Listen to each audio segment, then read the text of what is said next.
Good morning. Welcome to the First Unitarian Church of Orlando. I am Karen Ramberg, a member of this congregation. And whether you are with us here in our beautiful sanctuary or at home, in the comfort of your own living room or wherever, we welcome you. And we're delighted that you are able to join us this morning. With me in today's service, we have Reverend Margalie Belizaire, our music director, Aubrey, Connelly-Candelario, our accompanist, Tamara, Tanara. She warned me about this, and I thought I'd get it right. Musni, and we appreciate her, along with Dale Peabody and Allison Issen. We welcome all of you to join us on our journey as we explore our Unitarian Universalist faith. A faith which draws us into community, to seek justice, to commit to lifetime spiritual growth, and to compassionate service to our community. Whoever you are, whoever you love, you are welcome here. You are welcome here, regardless of your color, national origin, gender, sexual orientation, age, physical or mental abilities, economic status, or religious background. Families, we're so happy to have you with us here this morning. Now, today is an intergenerational service, so the children will be staying with us throughout the service. As a Unitarian Universalist congregation, we are a non-creedal community, and we do not subscribe to a specific set of beliefs. We live by a covenant that encourages ethical behavior, affirms democracy, and celebrates the worth and dignity of each individual. And it unites us in a search for truth and meaning. We welcome you. For more information about our congregation, you can go to orlandouu.org or email welcometeam@orlandouu.org. All of our announcements were on the slides before and after the service. They are also on your weekly update or on our website. If you're joining us online, please have your flowers ready for the flower communion that will happen later during the service. And if you are here in the sanctuary and you have not yet had a chance to bring your flower up and join a beautiful bouquet of flowers this morning, please do so now. And with that, let's get started.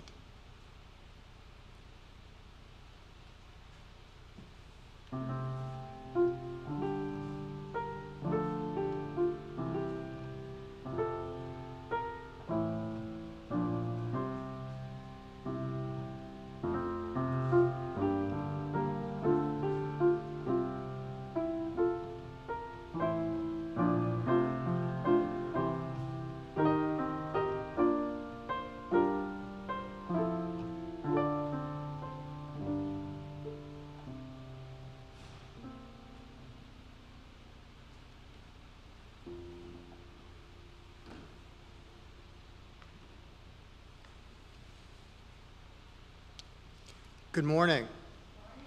My name is Dale Peabody. I'm a member of this congregation, and I'm representing fatherhood today.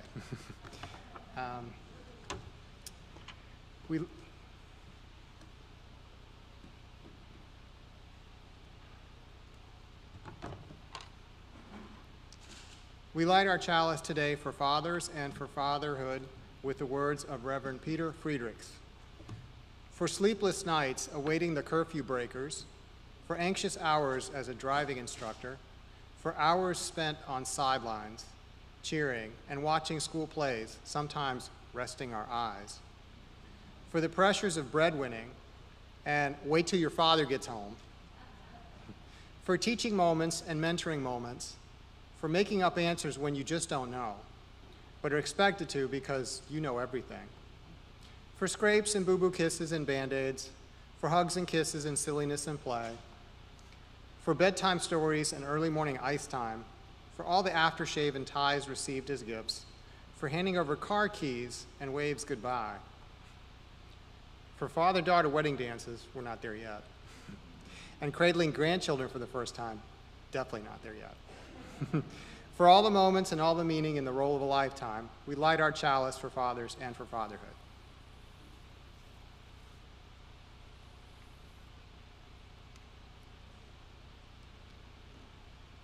And now a special Father's Day song. Please remain seated.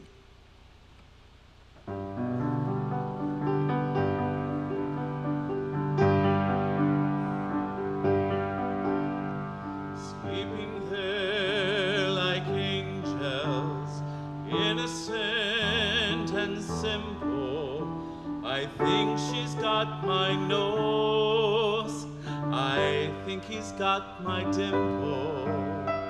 In my own image, from my likeness are they sprung. Will they keep me company?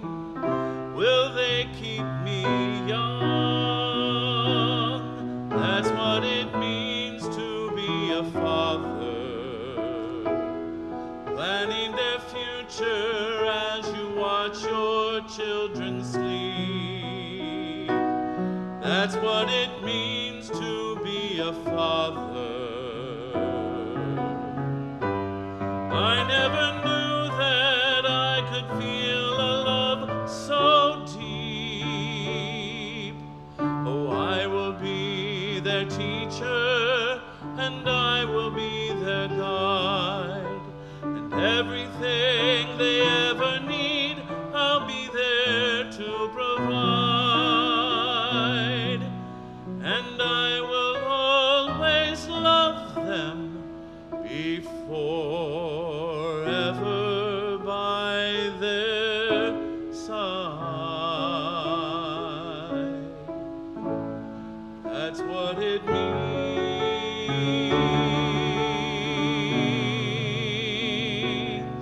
to be a father.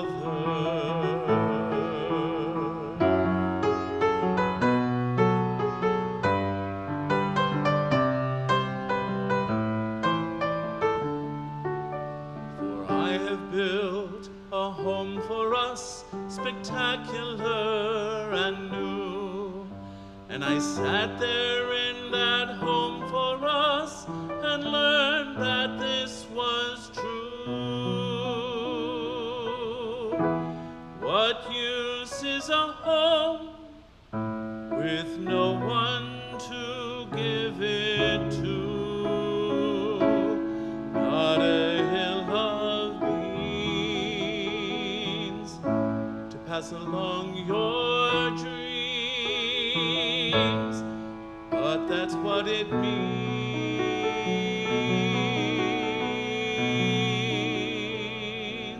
to be a father. That's what it means to be a father.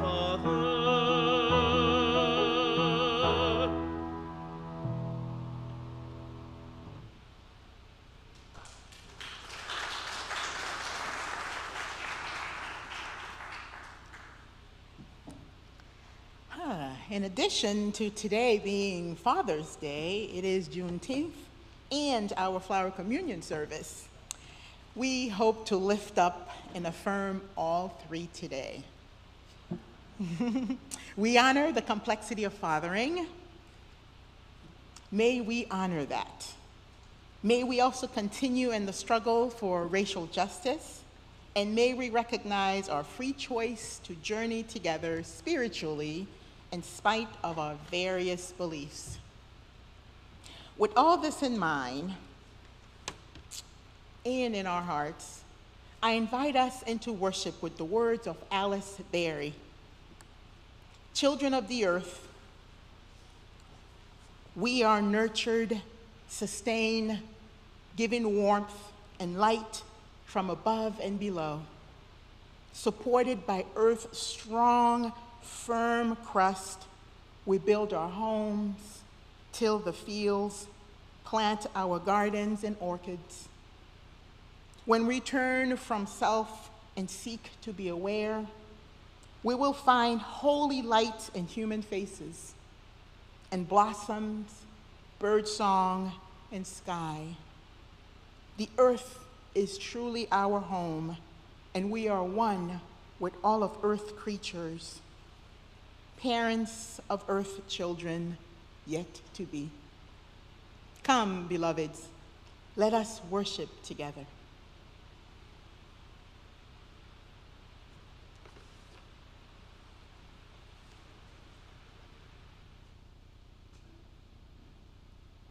And can you tell us the story of the flower communion again? Don't you know that story already? You tell it better, but you don't have to tell us that Unitarian churches in the Midwest did flower services starting in 1875. Just start with Maya Octavek when she came to the United States from the Czech Republic. And we already know that she was a librarian in the New York Public Library. And she fell in love with Norbert Čapek, and they married in 1917. Okay, I'll start there. Norbert was a Baptist minister, but he started to doubt his Baptist beliefs. Maya encouraged his doubts. After they married, he resigned from the Baptist ministry because of his doubts. They sound like Unitarians to me. One day, the children wanted to go to Sunday school. Each week, the children chose a church to try. Afterwards, Maya and Norbert asked them what they had learned. It always sounded like the same old religion that they had left behind. So they'd ask the children to try a different church next week. Until the children went to a Unitarian church. And they told their parents that they had been encouraged to wonder and to ask questions. So of course they returned to the Unitarian church. And Norbert and Maya decided that they'd attend the Unitarian services, and then they became Unitarians. Meanwhile, back in Europe, the Čapek's homeland became an independent country. The American Unitarians helped Norbert and Maya to go back to Czechoslovakia to start a Unitarian church in the city of Prague. And they didn't want to be reminded of the religions they had left behind. In 1923, Norbert and Maya created a new Unitarian ritual that wouldn't be like anything in any other religion. They called it the flower celebration.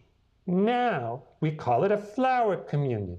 Yeah, and everybody gets to exchange flowers. Exchanging flowers symbolizes how we are all connected to one another. Soon the Unitarian Church in Prague had 3,000 members. It was the largest Unitarian church anywhere. But next to Czechoslovakia in Germany, the Nazis had taken over the government. In 1939, the Nazis began invading nearby countries. This is the scary part. Maya came to the United States to raise money to help refugees who were escaping from the Nazis. While she was here, the Nazis invaded Czechoslovakia. Norbert was arrested because he spoke out for freedom. The Nazis put Norbert into a concentration camp where he died in 1942. After the Nazis were finally defeated, Maya stayed in the United States. Norbert's death made her sad, but she wanted to keep working to make the world a better place. Now for the good part. Maya decided to bring the joyous flower celebration to Unitarians here in the United States. What better way to remember Norbert and all the Czech Unitarians who fought for freedom? I'm glad Maya Čapek brought the flower communion to the United States. I like the way the flower celebration honors the connections between all beings. I like the flowers! Now I can't wait till next year's flower communion.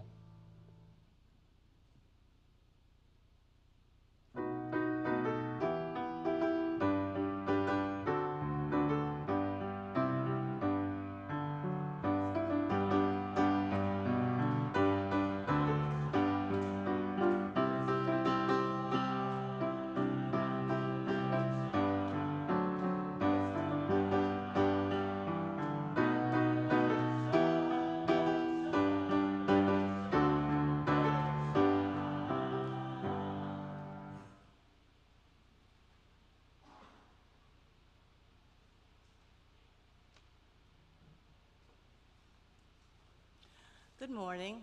I'm Cindy Schleier, and I'm representing Caring Circle this morning. If you want to contribute to our sharing of joys and concerns for the week, you can send an email to joysandconcerns@orlandouu.org. And send it during the week so that it can be shared on Sundays. Additionally, if you're attending in person, you can always fill out a small card at the registration table and hand it to an usher before the start of service. Today, from the Peabody family, happy birthday to Bonnie. We celebrated yesterday with good food and family.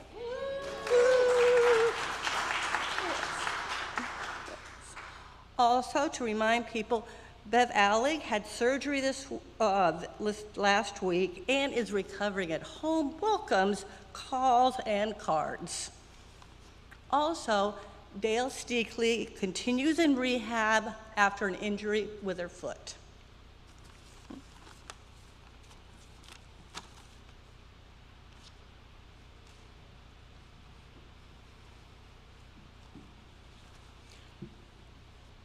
Bring your joys and sorrows as we come together. Come as you are. Your whole self is welcome here in this sacred space we are creating together. And for all the joys and sorrows of this community, those shared, and for those held close to the heart, let us pray, let us celebrate, and let us send each other healing energy. Also, this is a good time to bring our mind on our siblings and faith all over the world and reflect on our interconnectedness. As we participate this morning in our flower communion ritual, let us remember this beautiful ritual originated overseas and was brought here to us. As we think of our siblings overseas, let's think about those who are living under the ravages of war and those who are living in countries that are on the verge of war, those protesting for good living conditions, and those whose lives are threatened in other ways, those fighting wildfires, as well as those dealing with drought, those experiencing small and great joys and finding beauty in simple things, and any and all that we share this faith tradition with. With them in mind, I invite us into meditative prayer with the words of Reverend Bill Sinkford called Remembering Our International Family of Faith. This will be followed by a moment of silence. In the presence of these flowers, these representatives of creation's profound beauty, diverse, unique, just look at them. But related and interdependent. These flowers which come to us as gifts from we know not where, and which we in turn choose to bring to our shared and common altar as gifts to one another. In their presence, we turn our thoughts to the mystery beyond mysteries and to the most sacred, which we never understand fully, but which we are granted revelatory glimpse in each of these flowers and each of your faces, and through relationships with neighbors near and far. May they remind us of grace we have known in days past, forgiveness we have been granted and provided, love unearned and shared, recovery begun and established, generosity unforeseen and most sacred. And may they inspire us now and in days to come to seek, to notice, to embrace and to recreate beauty, to give unto the world as exuberantly as these flowers. And now a moment to our international siblings, for all Unitarian Universalists around the world and congregations large and small, as much as for those who, like Thomas Jefferson, must be content to be Unitarians by themselves, for all who embrace freedom, reason, and tolerance as hallmarks of faith and proclaim a vision of peace with justice, we reach out with love and care and gratitude. May the meaning and message of the Flower Communion be alive in our hearts. Invite us to be faithful partners in the creation of beloved community and guiding us toward right relationship with all our neighbors, near and far.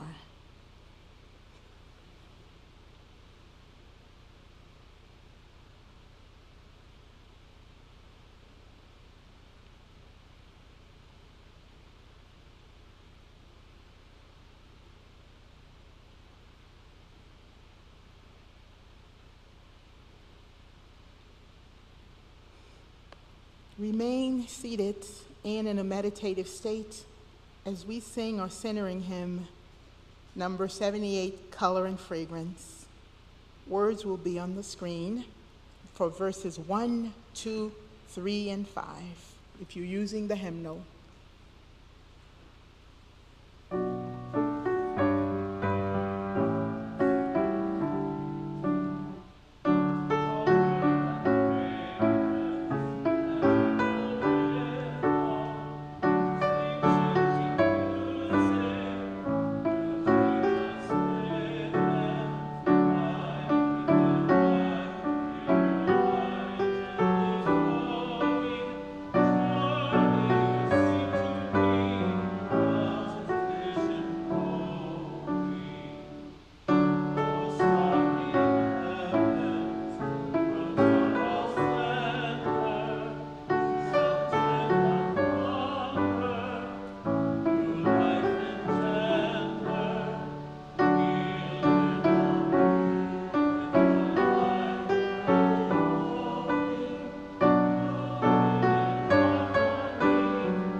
Our story today is Daddy Speaks Love, written by Leah Henderson and illustrated by E.B. Lewis. On that very first day, bundled in blankets, you cried to be heard. Shh, baby bird, I've got you, are Daddy's first words. Daddy speaks love when he answers endless questions and makes 1,000 plans. New adventures await us morning till night. Days full of tree climbs, the longest of hikes. Of tea parties, painted nails, doing whatever we like. Daddy speaks truth, not ignoring slips, spills, or scratches. They're part of life, little one. Go ahead, make mistakes. Daddy speaks joy and tickles and giggles, Squishy hugs we share. When Daddy speaks comfort, I'm so glad he's here. Shadows slip away as he tucks me in tight. Monsters will vanish as he wishes me good night. Daddy speaks learning when he says, listen up, this world isn't always fair. This world isn't always kind. And this is what you'll need to know. He speaks what he's seen. He speaks because he must. Daddy speaks heroes and the dream of a world that cares that people of all colors are treated fair. For families to feel welcome, to come to no harm. He understands we all need safety, protection, and space to belong. Daddy speaks future and of history's long, long past. For Black lives to matter, for compassion and change that will last. Daddy speaks unity. Daddy speaks trust. When he says equal, he demands it for each and every one of us. When Daddy speaks pride, he shouts it loud, his fist raised high, his focus ahead. Daddy will always speak out. When my daddy speaks love, he teaches love too. Speak your mind, baby bird, and remember, I've got you. Now we speak out together, out in the world, side by side, his hand in mine. Thank you, Daddy, for always being my guide.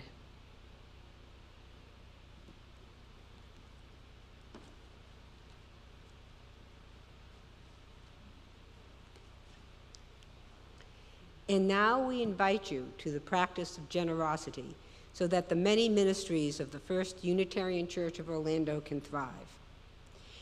You can make an offering online.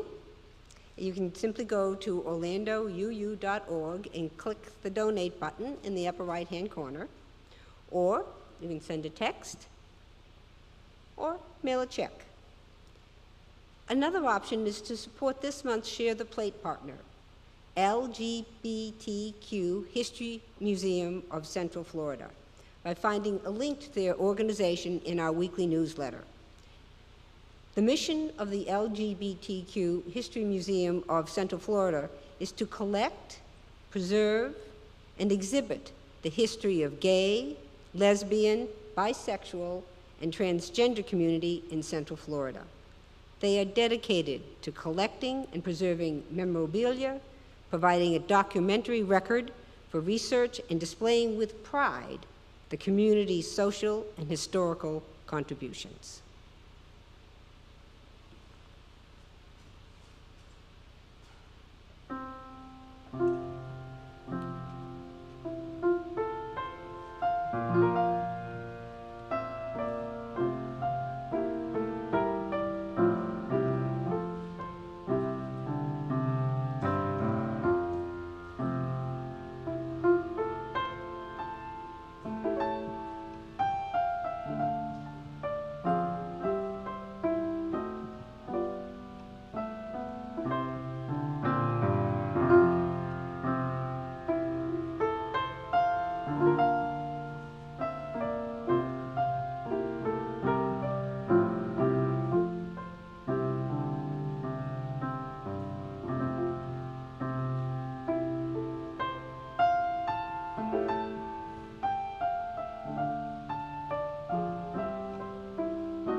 Juneteenth refers to the date, June 19, 1865, when enslaved African Americans in Texas learned of their emancipation. This was more than 2 years after the Emancipation Proclamation was signed in January 1863. Great example of justice delayed, right? And in celebration of Juneteenth, I offer into this space these following 2 pieces that speak to the Black experience. First one is called Deflection and Distortion by Clint Smith. I think about all the times growing up when I sat in class and heard a white classmate say, well, my ancestors didn't own slaves, or heard a politician, a political commentator on television say, why are we still talking about slavery? People need to get over it. Or a politician say, we can't wallow in the past, it's time to focus on the future. When I hear these deflections, I think of all the ways this country attempts to smother conversation about how its past has shaped its present, how slavery is made to sound as if it happened in a prehistoric age instead of only a few generations ago.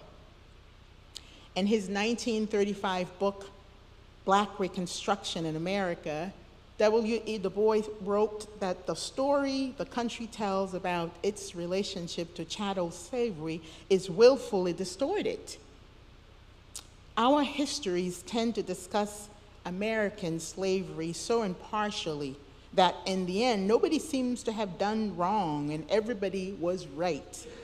Slavery appears to have been thrust upon unwilling, helpless America, while the South was blameless in becoming its center. One is astonished in the study of history at the reoccurrence of the idea that evil must be forgotten, distorted, schemed over.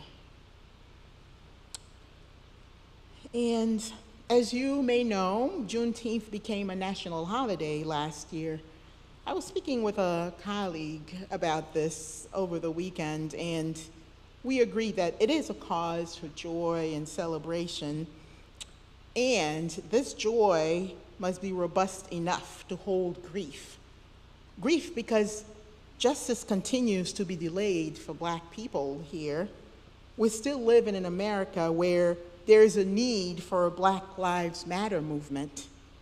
So, my liberal friends, the work continues.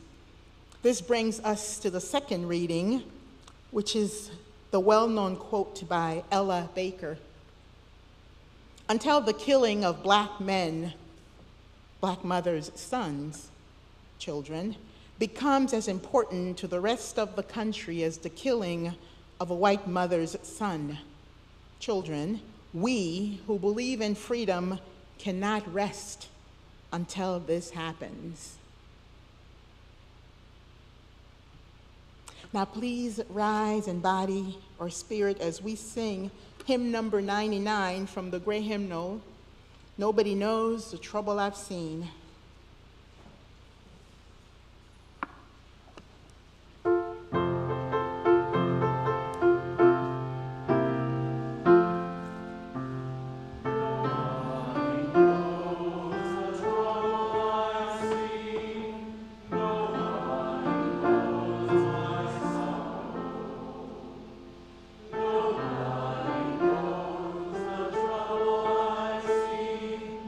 Glory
The flower communion ritual is based, this particular one we're doing today, is based on one that was created by Reginald Zottoli. I have changed it to suit our needs here better. The Unitarian Universalist Flower Communion service, which we are about to celebrate, originated in 1923 by Dr. Norbert Chopak, who founded the modern Unitarian movement in Czechoslovakia. On the last Sunday before the summer recess of the Unitarian Church in Prague, all of the children and adults participated in this colorful ritual, which gives concrete expression to the humanity-affirming principles of our liberal faith. When the Nazis took over Prague in 1940, they found Dr. Chopak's gospel of the inherent worth and beauty of every human person to be, as the Nazi court shows, too dangerous to the right for him to be allowed to live. This is a direct quote from the records. Dr. Chopak was sent to Dachau's concentration camp, where he was killed during a Nazi medical experiment. This gentle person suffered a cruel death, but his message of hope and decency lives on through his flower communion, which is widely celebrated today. It is a noble and meaning-filled ritual we are recreating. This service includes the original prayer of Dr. Chopak to help us remember the principles and dreams for which he died.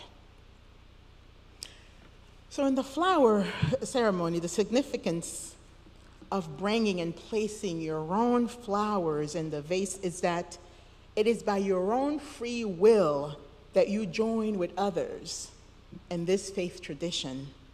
The vase is a symbol of our united fellowship, even with our different beliefs. By exchanging flowers, we show our willingness to walk together and search for truth, disregarding all that might divide us. Each person takes home a flower brought by someone else, thus symbolizing our shared celebration and community. This communion of sharing is essential to a free people of a free religion. People who have chosen to journey together, regardless of color, national origin, gender, sexual orientation, age, physical or mental abilities, economic status, or religious background.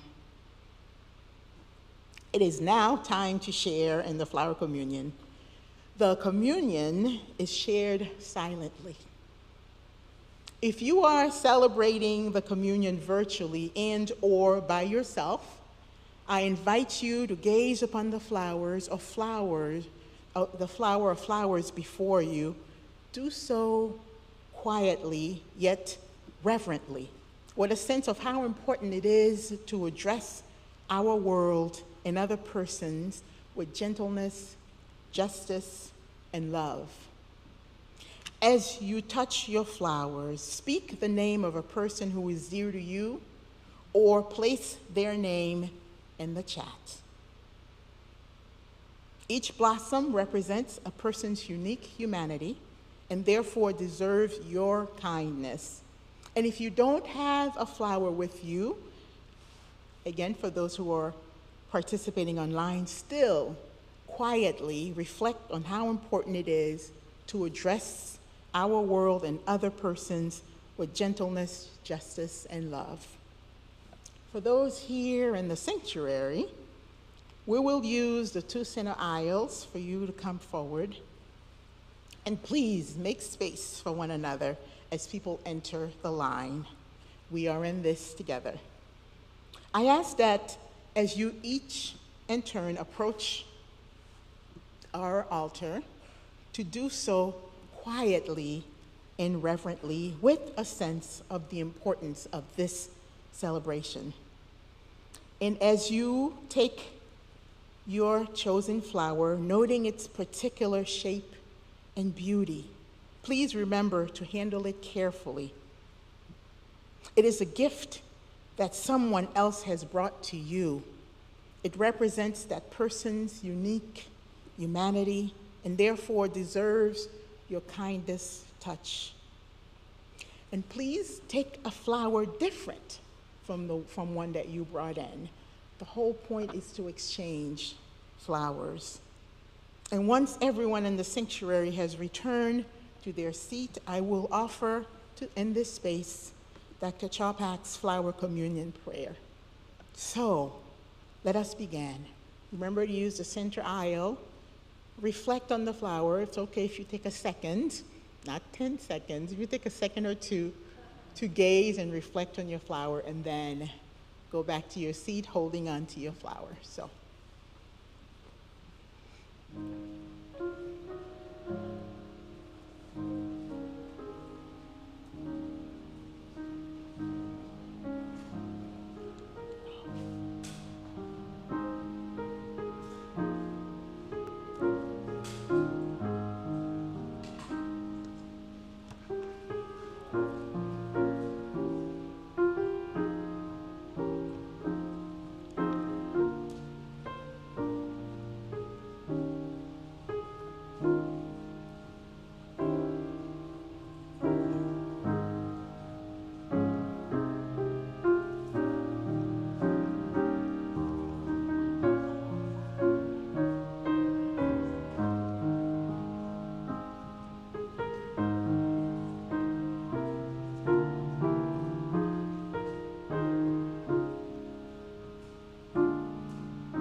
If you did indeed choose a flower different from what you might have brought in, just remember it is a gift someone else brought to you. It represents that person's unique humanity and therefore deserves your kindest touch. I will now bless the flowers with the very prayer that Dr. Chopak used. And just to note that he was writing in the language of his time, and that includes some gender binary language, which I have substituted for parents, ancestors, siblings, and so on. In the name of Providence, which implants the seed, the future of tree, and in the hearts of people, for the longing living in us and love, in the name of the highest, in whom we move and who makes the parents and siblings what they are, in the name of sages and great religious leaders who sacrificed their lives to hasten the coming of peace and justice, let us renew our resolution sincerely to be real to our siblings, regardless of any kind of bar which estranged one from another. In this holy resolution, may we be strengthened knowing that we are God's family, that one spirit, the spirit of love, unites us, and may we endeavor for a more perfect and more joyful life. Once again, please rise in body or spirit, and let's join in singing hymn number 64, "Oh, give us pleasure in the flowers today."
Just before,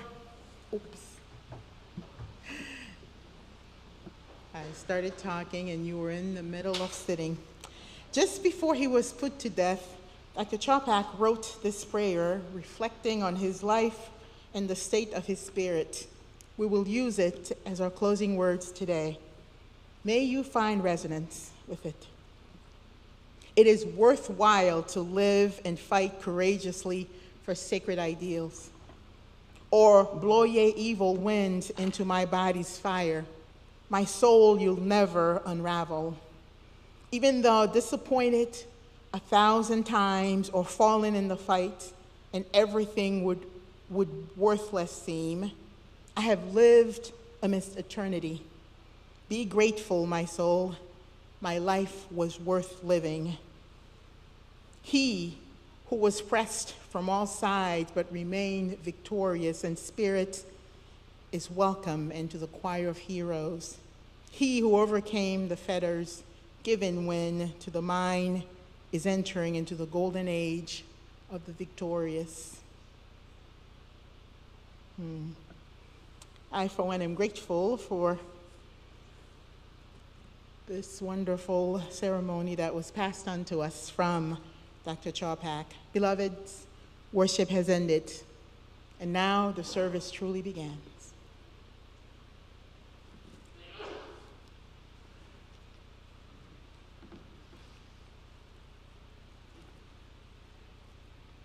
Please say these words with me as we extinguish the chalice. We extinguish the flame, but not the light of truth, the warmth of community, or the fire of commitment. These we carry in our hearts until we are together again.